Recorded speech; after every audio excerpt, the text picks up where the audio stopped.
Okay, so the 2018 paper. Which of the following combinations is true for Sri Lanka's ranking in the Human Development Index and the Global Competitive Index? Human Development Index, guys, where are we? Current rank, forget about 2016-17. Our latest rank, what do we have? What is our rank? Human Development, HDI? 70? So latest Human Development, right? Rank 73. Global Competitiveness? Can't remember if I put that in the tip. Can't remember. Google. If you don't know, you Google. Global Competitive Index. Sri Lanka. Yeah, 2020 is there. Let's see.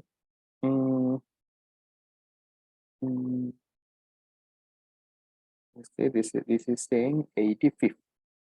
85th in 2017 report. Global competitiveness report in 2020. I think this also maybe the data is not coming every year. There is something here, but not a reliable source. We'll see if there is any news article. This will give the latest one. We'll see. Sri Lanka news sort date. India ranks 127. We don't care. Global logistics, not that. Bangladesh. See, Bangladesh is the second highest in digital competition. Where do we have, guys? Okay, so they are saying in is also not a this should be a this one. Okay, this looks like this one.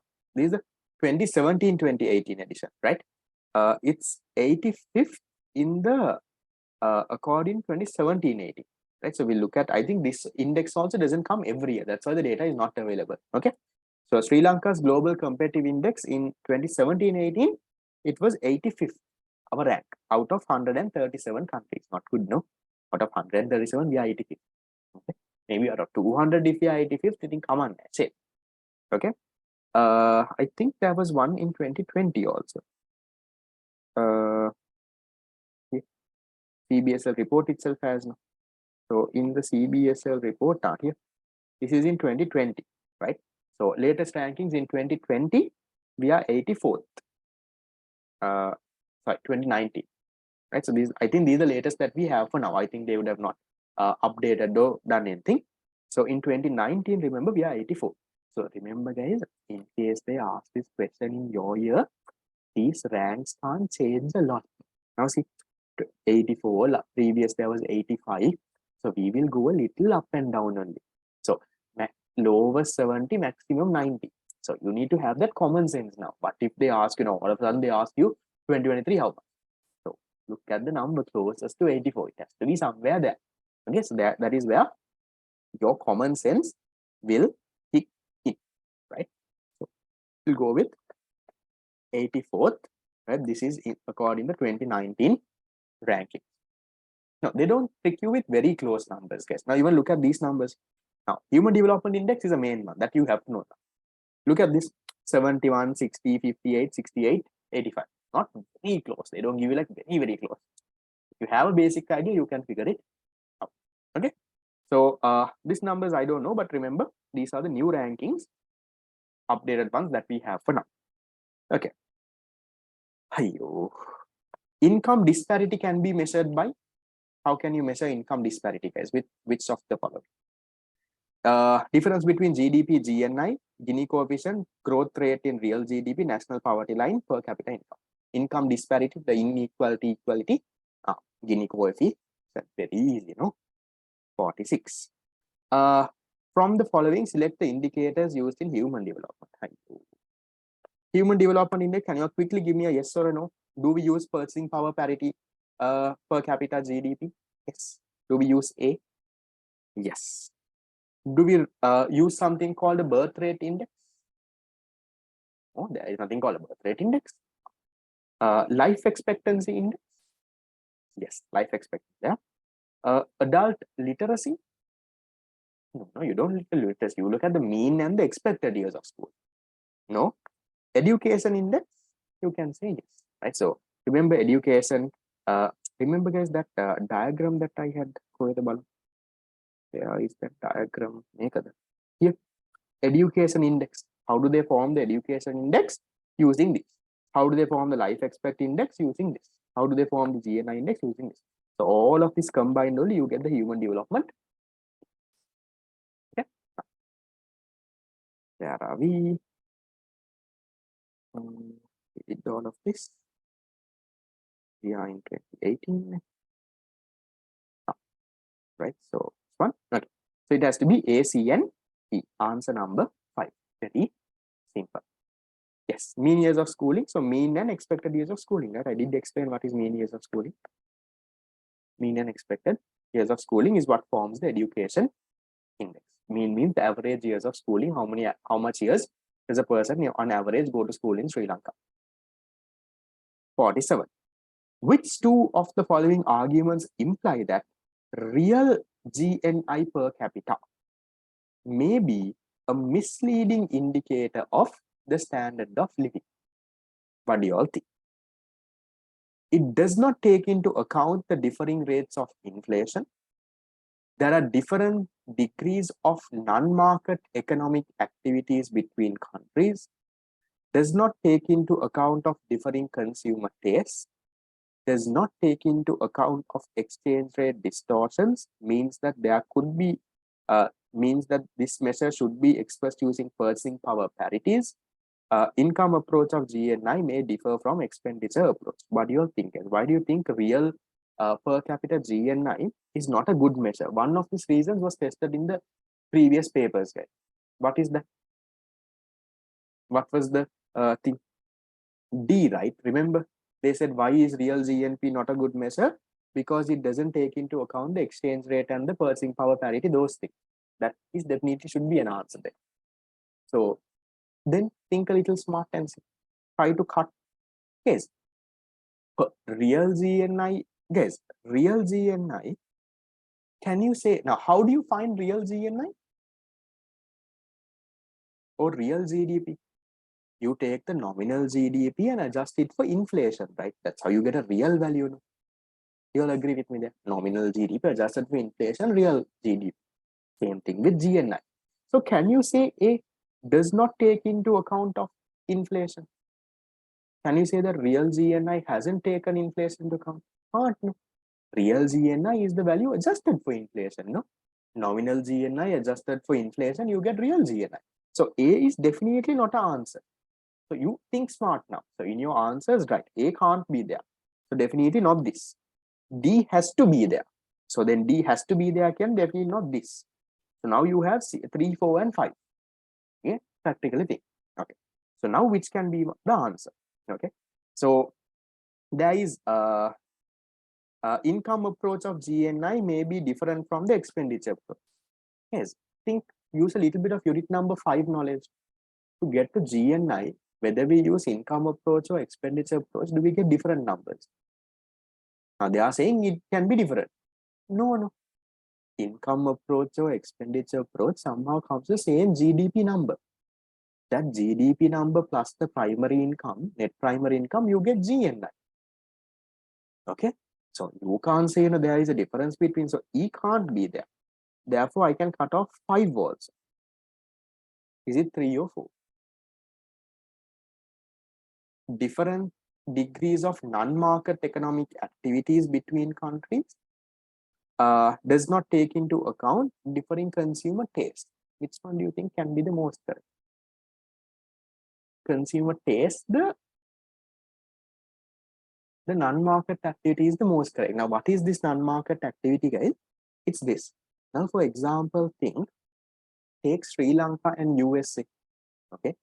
In Sri Lanka, your mother might look after you all. Right? Your mother will look after you at home and feed you all, cook for you all, clean and do everything.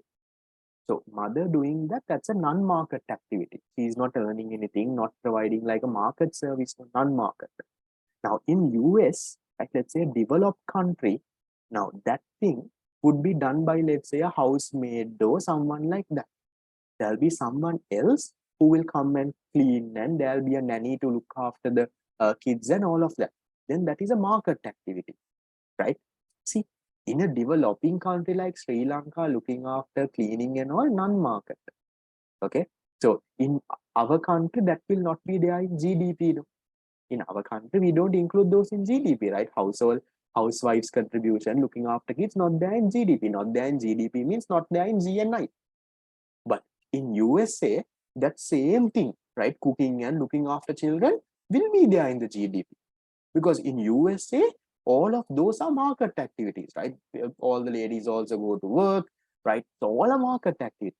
There is a problem there, right? Now, same thing in Sri Lanka also, looking after kids and cooking. USA also looking after kids and cooking. But in USA, those are market activities, so it goes to their GDP. Therefore, USA's GDP is high, real GNI is high. Sri Lanka, those are not market activities, so Sri Lanka's GNI is low.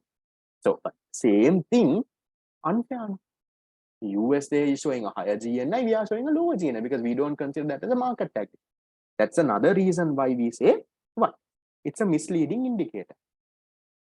We are both doing the same thing, but indicator will say US is better because US consider that and they report it. We don't. Okay, so it's B and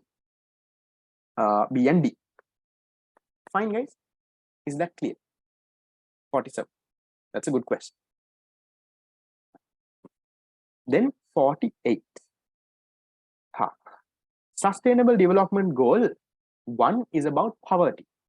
The aim of this goal is cut poverty to half by 2030, end poverty in all forms everywhere in 2030, reduce poverty by 75% in 2030, end hunger and ensure access by all people to sufficient food, help each country make progress in reducing poverty. What is Sustainable Development Goal 1? It's there in your tute case, theory tute. I here put a picture. SDG 1 is no what? No power. What is SDG 2?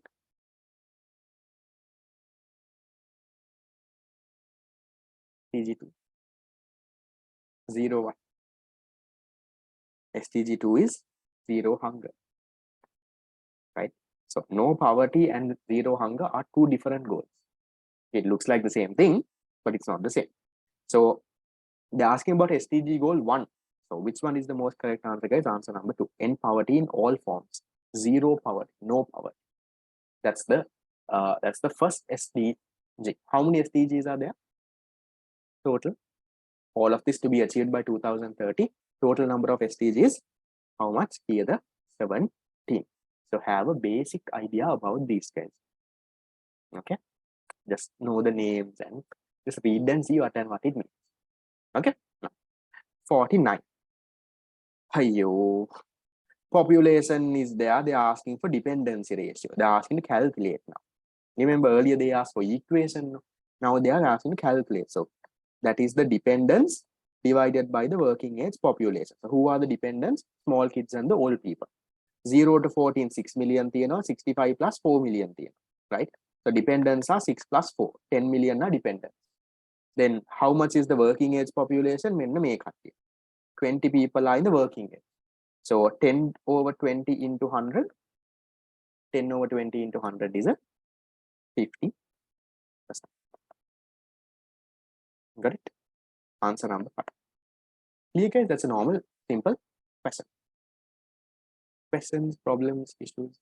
Total dependence divided by the working age population into 100. Small kids and the old people are dependent. So 6 million and the 4 million are dependents. 20 million is the working age between 15 to 64 into 100. You get the ratio, or you get the this last question. Which set indicates the sectoral composition? So remember 2022, what are the numbers, Lamai? Now this is the outdated question. 2022, agriculture 7.5, industry how much? 27.5, 27.5 and 60.5. This is the latest numbers for 2022. I'm repeating. Please go through the 2021 as well. Okay, do that for homework. Okay, so 2018 done. Question is easy. Question is manageable. How did you all do? There were 6 questions. How much out of 6? No, not 6. There were more. Sorry. 43 in that. I think 44 is not there. 7 questions were there. Out of the 7 questions. To mark the questions, you should have done the questions. No problem. Okay, right. 2018 is done. So with 2018 being done, now you have the new syllabus. So we'll get that.